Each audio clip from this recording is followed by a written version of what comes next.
बड़ी खबर सिवान से आ रही है, जहां ज्वेलरी शॉप लूटकांड में 3 अपराधी जो हैं वो गिरफ्तार किए जा चुके हैं। सूत्रों के हवाले से यह बड़ी खबर, ज्वेलरी शॉप लूटकांड मामले में 3 अपराधी गिरफ्त में हैं। 1 करोड़ सोने की लूट मामले में यह गिरफ्तारी की गई है। कल रात ज्वेलरी शॉप को निशाना बनाया गया था, लूटपाट की गई थी। स्वर्ण व्यवसायी को अपराधियों ने इस दौरान गोली मार दी थी। पुलिस ने लूट के ज्यादातर सोने को बरामद भी कर लिया है। हालांकि बहुत जल्द इस मामले का खुलासा पुलिस की तरफ से किया जाएगा। तो कल रात की यह घटना है, जहां पर पुलिस ने लूट के ज्यादातर सोने को तो बरामद कर लिया है और बहुत जल्द इससे लेकर खुलासा करती नजर आएगी। मधुबनी में करीब 2 महीने बाद फिर से कोरोना की दहशत देखी जा रही है। दरअसल यहां पिछले 3 दिनों में दिल्ली और मुंबई से आने वाले कई यात्रियों के एंटीजन जांच रिपोर्ट पॉजिटिव आने के बाद हड़कंप मच गया है। जिला प्रशासन ने फिलहाल पॉजिटिव मरीजों की संख्या को लेकर कोई आधिकारिक पुष्टि नहीं की है। सिविल सर्जन के मुताबिक सोमवार तक मधुबनी रेलवे स्टेशन पर दिल्ली और मुंबई से आने वाले 69 यात्रियों की कोरोना एंटीजन जांच रिपोर्ट पॉजिटिव पाई गई है। सिविल सर्जन ने यह भी कहा कि पॉजिटिव पाए गए किसी भी यात्री में कोरोना के किसी तरह के कोई लक्षण नहीं दिख रहे हैं, लिहाजा सभी को फिलहाल होम आइसोलेशन पर ही रखा गया है। वहीं सिविल सर्जन ने सभी लोगों से कोरोना गाइडलाइंस का पूरी तरह से पालन करने की अपील की है। लेकिन 1-to-1 कन्वर्सिंग कम्युनिकेशन आप लोगों की बात वो लोग ज्यादा मानेंगे। तो अब बच गई बात सिर्फ कि हमको पूरा सैंपलिंग करके केस को खोजना है, जो केस मिल गया उसको आइसोलेट करके ठीक कर देना है, वैक्सीनेट करते रहना है और कोविड अप्रोप्रिएट बिहेवियर जो है सो जो मास्क लगाना हुआ, डिस्टेंस मेंटेन करना हुआ, सैनिटाइजेशन पर ध्यान, हाथ धोते रहिए, ये सब के बारे में पूरा जो मतलब कि जोर देना, इसका इंपॉर्टेंस बताते रहना हर एक आदमी को, अगल बगल वाले को।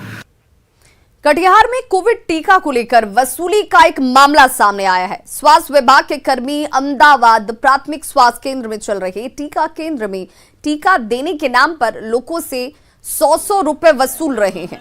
वसूली के खेल पर हल्ला न मचे, इसलिए कर्मियों ने बड़े ही शातिराना तरीके से पड़ोसी राज्य बंगाल से टीका लेने आने वाले लोगों को निशाना बनाया है और जत्थे में आ रहे इन लोगों से एक मुश्त रकम वसूली जा रही है।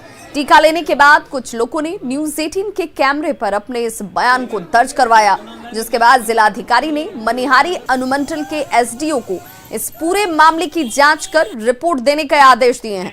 आपको बता दें कि पड़ोसी राज्य बंगाल में अब तक कोविड टीकाकरण की व्यवस्थित नहीं होने की वजह से, जो वहां पर टीकाकरण को लेकर व्यवस्थाएं दुरुस्त नहीं है, इस वजह से हर दिन बंगाल बॉर्डर से सटे बड़ी संख्या में लोग टीका लेने के लिए कटिहार पहुंचते हैं और इसी दौरान यह खुलासा सामने है।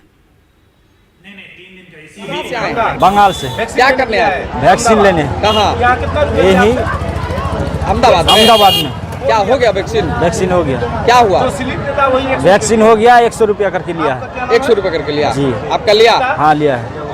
कितने आदमी थे आप लोग? 17 आदमी। सबसे लिया? सबसे लिया। हाँ, इसमें अभी एक वीडियो वायरल हो रहा है जिसमें वेस्ट बंगाल निवासी किन्हीं व्यक्ति ने कैमरा पर कहा है कि वो 17 के ग्रुप में आए थे और अहमदाबाद में उन्होंने वैक्सीन लिया है और उस क्रम में सभी से 100 रुपये लिए गए हैं। तो मैंने एसडीओ मनिहारी को इसकी जांच करने का आदेश दिया है और अगर ये सही पाया जाएगा तो जो स्ट्रिक्ट एक्शन है उनके ऊपर लिया जाएगा। बांका को आज एक बड़ी सौगात मिलने जा रही है। जी हां, मुख्यमंत्री नीतीश कुमार आज मंदार पर्वत पर रोपवे का उद्घाटन करने वाले हैं। बिहार के दूसरे रोपवे का उद्घाटन जो है आज मुख्यमंत्री नीतीश कुमार की तरफ से किया जाएगा।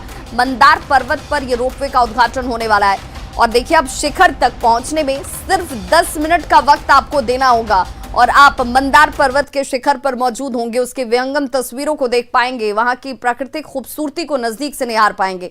1000 रुपए की जगह अब 80 रुपए लगेंगे। इस रोपवे का उद्घाटन जो है आज मुख्यमंत्री नीतीश कुमार करने वाले हैं।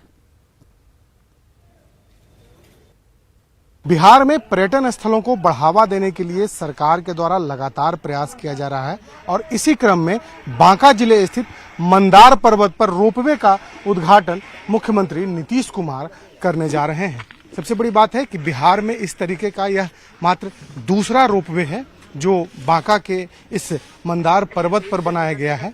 पहले यहाँ जब पहाड़ के ऊपर चढ़ने के लिए लोगों को घंटों वक्त लगता था, काफ़ी लंबी चढ़ाई चढ़नी पड़ती थी, लेकिन अब इस रोपवे के बन जाने के बाद लोगों को ऊपर जाना काफ़ी आसान हो गया है। मुख्यमंत्री नीतीश कुमार इसका उद्घाटन कर रहे हैं और मंदार पर्वत के बारे में यदि हम बात करें तो कई पौराणिक मान्यताएं हैं इस पर्वत को लेकर के। कहा जाता है कि जब समुद्र मंथन हुआ था तो इसी पर्वत का इस्तेमाल किया गया था और आज मुख्यमंत्री नीतीश कुमार इसका उद्घाटन करने जा रहे हैं और लोगों को, खास तौर पर जो आसपास के जो लोग हैं या फिर बड़ी संख्या में यहाँ पर पर्यटक आते हैं, उन पर्यटकों के लिए एक सौगात है जो मुख्यमंत्री नीतीश कुमार आज उन्हें देने जा रहे हैं। एक रोपवे राजगीर में है, बिहार का पहला रोपवे, और दूसरा रोपवे मंदार पर्वत पर आज मुख्यमंत्री नीतीश कुमार उसका उद्घाटन करेंगे। कैमरा पर्सन दीपक के साथ शैलेंद्र, न्यूज 18 बांका। शेखपुरा में ग्रामीण स्वास्थ्य व्यवस्था खस्ता हाल है। एपीएससी का भवन तो बना दिया गया, लेकिन यहां हमेशा ताला लटका रहता है। फाइलों में डॉक्टर और कर्मचारियों की तैनाती भी है, लेकिन यहां कोई पहुंचता नहीं, जिससे ग्रामीण परेशान हैं। स्वास्थ्य व्यवस्था को मजबूत करने की दिशा में केंद्र और राज्य सरकार कई दावे कर रहे हैं, लेकिन अभी हम शेखपुरा जिले के बरबीघा प्रखंड अंतर्गत 30 गाँव है जहाँ एडिशनल पीएससी बनाया गया है। सभी सुविधा की बात कही जा रही है, कर्मी भी मौजूद हैं, लेकिन हम एक बार भी यहाँ जब टीकाकरण का कार्य होता है तभी आपको अस्पताल में ये अस्पताल नज़र आएगा आपको, अन्यथा ये ताला लगा रहता है, कभी खुलता नहीं है। इसके अंदर में जो है वो जंगल की स्थिति बन गई है, कोई आदमी या कोई मरीज इसमें नहीं जा सकता, ये स्थिति बनी हुई है। और आप समझ सकते हैं कि जब ये स्थिति अस्पतालों का, गाँव के अस्पतालों का है, तो गाँव में जब मरीज आते होंगे तो उसका इलाज किस तरह से हो पाता है। अभी गाँव के लोग भी मौजूद हैं, हम गांव के लोगों से भी जानना चाहेंगे कि आखिर क्या व्यवस्था इस अस्पताल का है। बताइए तो कि जब यहाँ जो अस्पताल की क्या स्थिति है, कब खुलती है? अस्पताल का स्थिति है कि जब वैक्सीन का वैक्सीनेशन बुधवार या शुक्रवार का टाइमिंग आता है तो बच्चा का जैसे वैक्सीन वगैरह पड़ता है उसी टाइम खुलता है। और दूसरी बात रह गई कि यहाँ अस्पताल का ढांचागत कुछ किया ही नहीं गया है। बहुत सारे वेलनेस सेंटर खुल रहे हैं, बहुत सारे जगह पे विधायक दावा कर रहे हैं कि हम ये खुलवाते हैं, वो खुलवाते हैं, बहुत सारे कर रहे हैं, संसद कर रहे हैं। 23 राजस्व गांव होते भी यहाँ 5 से 7 गांव का क्षेत्र होते हुए भी यहाँ पे कुछ विकास का नामो नतीजा कुछ नहीं है। तीसरी बात रही कि सफाई का तो छोड़िए मत, यहाँ पे दवा भी अवेलेबल नहीं है। दवा अगर हो तो दवा भी अवेलेबल नहीं है। सिविल सर्जन लोग कहते हैं साल भर में भी निरीक्षण नहीं आते। अस्पताल खुलने का वही मान लीजिए 8 दिन, साल महीना भर में 8 दिन खुलता है, बस उससे ज़्यादा ना खुलता है। आप बताइए क्या स्थिति अस्पताल का यहाँ?